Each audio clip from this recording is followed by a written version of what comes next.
আসুন জামাত ইসলামের নেতৃবৃন্দকে বলতে চাই, আপনারা যারা সংসদ সদস্য হয়েছে শুধুমাত্র খাজুর নিয়ে জনগণের সামনে ওপেন করার দরকার নেই। কারণ খাজুর কে কয়টা পেয়েছে, সৌদি কে কয়টাকে সরকার আপনাদের খাজুর দিয়েছে, এটা নিয়ে আপনাদের মাথা খারাপ করার কোনো দরকার নেই।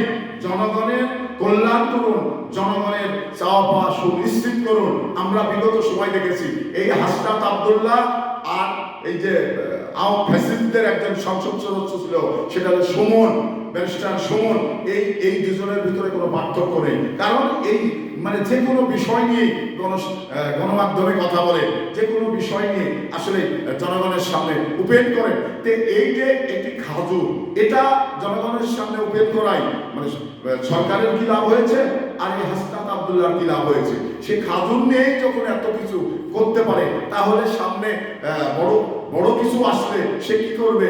এই জন্যই বলি যে অপ্রাপ্ত বয়স অগ্রহণযোগ্য মানুষকে পার্লামেন্টে আসলে পার্লামেন্টের ইজ্জত রাখবে না।